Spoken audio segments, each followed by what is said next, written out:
The smell of fresh, hot rotis usually made our house feel like a home. It was a scent of comfort, of family, of belonging, but that evening the warmth was gone. The kitchen, once my sanctuary, felt like a war zone. My mother-in-law, Shanta, stood there, gripping a steel rolling pin like a weapon. Her eyes, usually just cold and disapproving, were burning with a rage I'd seen simmering for years, a volcano just waiting to erupt. I had just asked a simple question. A daughter's simple request. My own mother was unwell, her fever refusing to break for 3 days. All I asked was if I could go and see her for 2 days, just 2 days. My voice was quiet, respectful. Ma, I was wondering if I could visit my mother? She's not well. Shanta's grip on the rolling pin tightened, her knuckles turning white. 2 days? She hissed, her voice a dangerously low whisper that was far more terrifying than a shout. You want to abandon your duties here to run back to your mother? Is this house not your home anymore? Have you forgotten your responsibilities? Each word was a carefully aimed dart. I tried to stay calm, to reason with the unreasonable. Ma, she's really unwell. The doctor is concerned? I'll be back before you even notice I'm gone. I'll finish all the morning chores before I leave. My voice was steady, but my hands, hidden in the folds of my sari, were trembling. I knew this was a losing battle, but I had to try. For my mother. That's when she lost it. The thin veil of control she maintained shattered completely. You selfish girl! She screamed, her voice echoing off the tiled kitchen walls. Always thinking about yourself and your family. What about this family? What about my son? Who will cook for him? Who will press his clothes? You think you can just come and go as you please? And then it happened. A flash of polished steel cutting through the air. Before I could even process her words, a sharp, cracking pain exploded on my forearm. She had brought the heavy rolling pin down on my arm with all her strength. I cried out, a sound of pure shock and agony, stumbling back against the kitchen counter. My legs felt like jelly. I clutched my throbbing arm, the pain radiating up to my shoulder. It was a searing, white-hot fire. Tears welled in my eyes, blurring her furious face into a distorted mask. These weren't just tears of pain. They were tears of disbelief. This wasn't the first time she'd been cruel. Oh no, the verbal barbs, the constant criticism, the casual humiliation that was my daily bread in this house. But this was the first time she had been violent. The first time she'd drawn blood. A thin red line was already welling up on my skin, a stark contrast to my pale forearm. A line had been crossed, a line from which there was no going back. Just then, my husband, Raj, and his father walked in, drawn by my cry and Shanta's shouting. They froze at the doorway, their expressions a mixture of confusion and annoyance. For a fleeting second, a tiny spark of hope flickered within me. My husband, he would see my pain, my injury. He would protect me, but that hope died as quickly as it was born. Raj's eyes darted from my tear-streaked face and my clutched arm to his mother's heaving chest and her triumphant, defiant expression. He didn't rush to my side. He didn't ask if I was okay. Instead, he looked at me, his brow furrowed in irritation, and said the words that shattered what was left of my heart into a million tiny, irreparable pieces. Ria, what did you do to upset Ma this time? The world went silent. The throbbing in my arm, the smell of the rotis, the ticking of the clock on the wall, it all faded away. The only thing I could hear was the echo of his words, bouncing around in the hollow space where my love for him used to be. What did you do? Not what happened to you. But what did you do? He had already judged me, already pronounced me guilty. His mother, the abuser, was the victim in his eyes. And I, the one with a bleeding arm, was the perpetrator? In that singular, horrifying moment, something inside me broke. But it didn't shatter into pieces that could be swept up and discarded. No, it broke, and then reformed. It solidified into something hard, cold, and unyielding. The pain was no longer just in my arm. It was a crystal-clear, ice-cold realization that washed over my entire being. I was alone. Utterly and completely alone in this house that was supposed to be my home. My partner was not my protector. He was her son first, my husband second, and it was time I started acting like it. I stopped crying. The tears dried on my face as if a switch had been flipped. I slowly lowered my hand from my arm, looking at the ugly red mark that was already beginning to bruise. I didn't scream. I didn't argue. I didn't try to defend myself. What was the point? The verdict had already been delivered. I lifted my head and looked at each of them in turn. My abusive mother-in-law still panting slightly, but with a smug look of victory on her face. My silent father-in-law, who stood by the door like a statue, a passive spectator to his own son's wife being assaulted. And finally, my husband, my spineless, heartless husband, Raj, who was still waiting for an answer, for my confession of guilt. A calm, almost eerie smile touched my lips. It probably looked terrifying because I saw a flicker of confusion in Raj's eyes. He had expected tears, pleas, more drama. He didn't expect this chilling calm. I let out a soft, breathy whisper, my voice dangerously serene. Nothing, Raj. I held his gaze, letting him see the death of the woman he thought he knew. I did nothing at all. Then I turned my back on them. I walked out of the kitchen, each step deliberate and steady. I didn't limp. I didn't falter. I walked past them, out into the living room, leaving a stunned, heavy silence in my wake. The smell of the burning roti on the pan was the last thing I registered. Let it burn. Let the whole house burn. The old Rhea, the one who tried to please, the one who cried, the one who hoped she died in that kitchen. A new Rhea walked out, one who knew her own worth, one who knew she had to fight for herself because no one else would. They thought they had broken me. They had no idea what they had just unleashed. The game had just changed. And this time I was going to make the rules. Locked in my room, my forearm throbbed, a canvas of purple and blue starting to bloom. But physical pain was a distant echo. My mind was a whirlwind, not of sorrow but of strategy. They were waiting for the breakdown. They anticipated the tears, the frantic calls to my parents, the dramatic scene that would let them paint me as the hysterical, disrespectful wife. But I refused to play their game. My plan was different. It was cold, calculated, and sharp as a shard of glass. The next morning, I rose with the sun, a mask of tranquility firmly in place. I chose a full-sleeved kurta, a soft fabric to conceal the hard truth on my arm. A serene smile became my armor as I moved through the house. I made tea for everyone, even for her. Shanta Ma. I set the cup down before her with a gentle namaste, my voice even and respectful. Her eyes, narrowed with suspicion, searched my face for the storm she expected, the outburst she was prepared to crush. But the storm never broke. I was the calm. From that day on, I transformed into the daughter-in-law of their dreams, a picture of perfection. I learned their favorite dishes, my hands moving with a newfound purpose in the kitchen. I took on every household chore before a word was spoken, my diligence a silent, constant presence. My words became sweeter than honey, especially in front of others.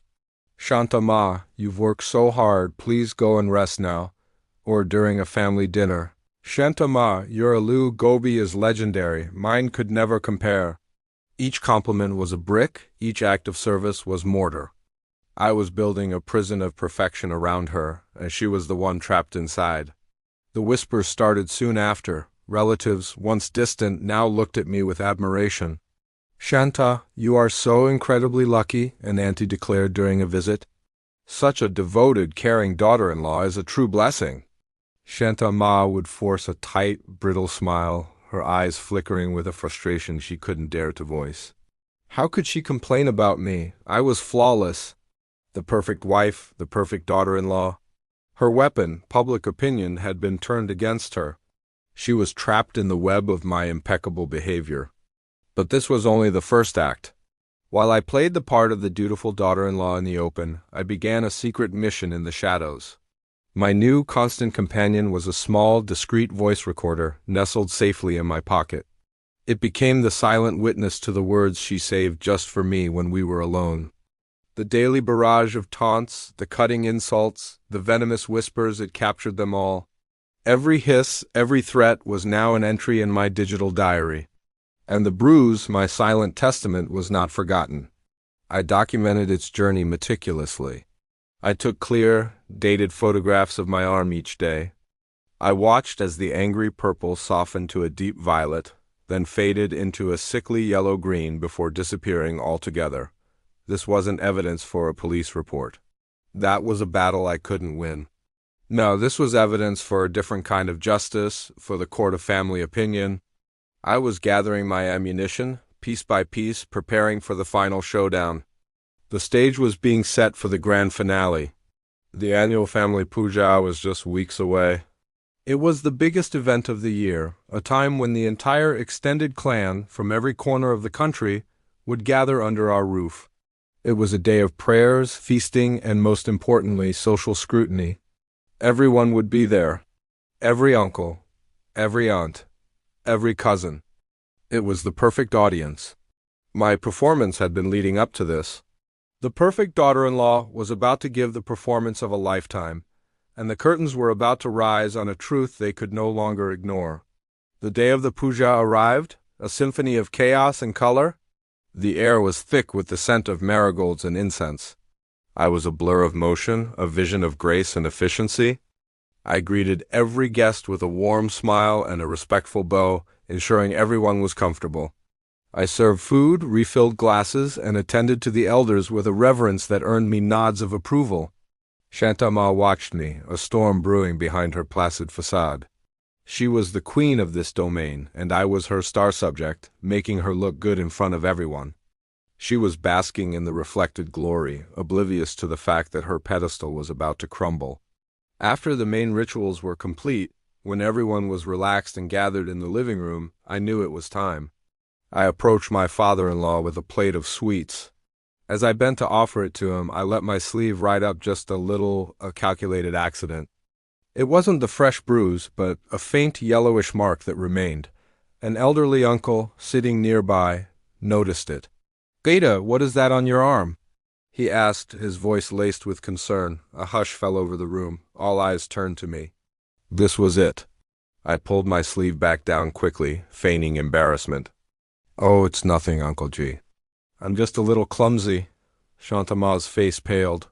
She knew. My father-in-law looked from my arm to his wife, a question forming in his eyes. No, that doesn't look like a simple bump," the uncle insisted. He was a respected elder, and his words carried weight. The seed of doubt had been planted. I took a deep breath. "Please, let's not ruin the festive mood." My voice was soft, but it carried a tremor of feigned fear that I knew would hook them. It was the exact opposite of hysteria. It was the quiet plea of a victim. That's when I made my move. I walked to the center of the room, my heart pounding a steady rhythm of rebellion. "Actually," I said, my voice growing stronger, clearer, "since you've asked, perhaps it's time I stopped being so clumsy." I looked directly at Shantama. Her mask of piety was cracking. I pulled out my phone. "I've been told I'm oversensitive, that I exaggerate." I tapped the screen. And then her voice filled the silent room. Not the sweet, public voice of Shantama, but the sharp, cruel one reserved only for me. The recording played on a compilation of her greatest hits. The taunts about my family status, the insults about my cooking, the threats of what she would do if I ever stepped out of line. The room was frozen, jaws dropped. The relatives exchanged shocked glances. I didn't stop there. I swiped on my phone, and the series of photos of my bruised arm appeared on the screen, a time-lapse of her violence. The angry purple, the sickly green, a clear, undeniable story of abuse, each photo time-stamped. I passed the phone to the elderly uncle. He looked at the images, then at Shantama, his face a mask of disbelief and disgust. The prison of perfection I had built around her had just exploded. There was no defense. My flawless behavior over the past few weeks had discredited any lie she could possibly tell. I hadn't cried, I hadn't screamed, I hadn't been disrespectful. I had been perfect, and my perfection was her undoing. The court of family opinion had seen the evidence. The verdict was swift, silent, and damning. I didn't have to say another word. I had won. Not with tears, but with strategy, not with drama, but with data. And in the deafening silence of that room, I finally felt the sweet, quiet release of justice. The day of the big family puja arrived. You could smell the incense from the moment you walked in, a thick, sweet cloud that hung in the air. The house was buzzing with noise, a symphony of chatter and laughter from over 30 relatives who had gathered for the occasion. My mother-in-law, Shantama, was in her absolute element. She floated through the rooms like a queen, a benevolent matriarch directing the proceedings, making sure everyone saw her as the glue holding the family together. And me? I was playing my part perfectly. I was the serene, dutiful daughter-in-law, the Bahoo every mother-in-law dreams of. I served tea, I arranged flowers, I greeted every aunt and uncle with a respectful smile, my face a mask of calm contentment. The main rituals wrapped up, and the rhythmic chanting of the priest gave way to the clatter of plates as everyone settled down for a grand lunch. This was it. This was the moment I had been waiting for, planning for, rehearsing in my head for weeks. Shanta Ma, feeling confident and powerful with her audience of relatives, decided it was the perfect time to assert her dominance, to put me in my place one final time, publicly. She took a spoonful of the kheer I had spent hours preparing. Her face soured. "Ria," she announced, her voice loud enough for everyone at the long dining table to hear, "this kheer is far too sweet. Honestly, can't you do a single thing right?" She pushed the bowl away from her with a look of pure scorn. The cheerful chatter died instantly. A hush fell over the room. Everyone's eyes were on me. They were expecting me to shrink, to apologize profusely, to look ashamed. But I didn't. I looked directly at her, my serene smile never wavering, not even for a second. And then I did something that no one, least of all her, ever expected. I slowly, very deliberately, began to roll up the sleeve of my elegant silk kurta. The fabric whispered as I pushed it up past my elbow, revealing the large, faded but unmistakable bruise on my forearm. It was a dark, ugly bloom of purple and yellow against my skin. A collective gasp rippled through the room. "I'm sorry the kheer is not to your taste, Ma," I said. My voice was calm, clear, and it carried effortlessly across the silent hall. "My mind has been a little distracted lately. Ever since you gave me this bruise with the rolling pin for asking to visit my sick mother," pin drop silence. "It was so quiet you could hear the whirring of the ceiling fan." Shanta Ma's face went from smug to shocked to furious in a matter of seconds. Before she could sputter out a denial, before she could accuse me of lying, I reached into my handbag and pulled out my phone. "And you know, Ma," I continued, my tone still conversational, "since you've always had a little trouble remembering how you speak to me when no one else is watching, I decided to start helping you." My thumb tapped the screen. And then her own voice, sharp and venomous, filled the hall. The recording was crystal clear. "You are nothing in this house. You hear me? You are just a servant. If you dare complain to anyone, I'll make sure my son throws you out on the street." The effect was instantaneous and absolute. The color drained from her face. She looked like she'd been struck by lightning. Her eyes darted frantically around the room, first to my husband Raj, who sat frozen in his chair, then to her own husband, my father-in-law, and finally to the horrified faces of her sisters, brothers, and their spouses. The perfect, respectable image she had so carefully constructed over decades was shattering into a million pieces right before their eyes. I turned my gaze from her to the stunned audience. "I have endured this for years," I said, letting them absorb the weight of my words. The insults, the threats, the emotional torment. But physical violence is where I draw the line. And just so we're all clear, I have all the evidence saved. Photos, more recordings, everything, the room exploded. It was pure chaos. Shanta Ma let out a wail and burst into hysterical, theatrical tears. My husband Raj was on his feet, shouting, though I'm not sure who he was shouting at. His father just sat there, pale as a ghost, staring into his plate. But it didn't matter. The family had seen the bruise. They had heard her voice. The truth was out, undeniable and ugly. But what happened next was what truly shocked them. I didn't scream, I didn't cry or throw accusations. I simply turned off the recording, put my phone back in my bag, and looked at my speechless husband. "I am leaving now," I said, my voice steady. "My lawyer will be in touch with the divorce papers. He'll also send a copy of all this evidence, just in case anyone's memory gets fuzzy again. You can live with the woman who hits your wife?" And with that I stood up. I walked out of that dining hall, through the living room filled with shocked faces, and out the front door. I walked with my head held high, my back straight, leaving behind the wreckage of their perfect family gathering. The entire family just watched me go, mouths agape in stunned, utter shock. They weren't just shocked by the abuse. They were shocked by me. They were shocked by my calm, calculated, and powerful response. I wasn't a crying victim who ran away in shame. I was the woman who had fought back without ever raising her voice. I was the woman who brought their whole world crumbling down with nothing more than a whisper and the simple, undeniable truth. And as I walked away for the first time in years, I felt completely and utterly free. Thanks for watching. If this story resonated with you, don't forget to like this video and subscribe for more content. You're stronger than you think.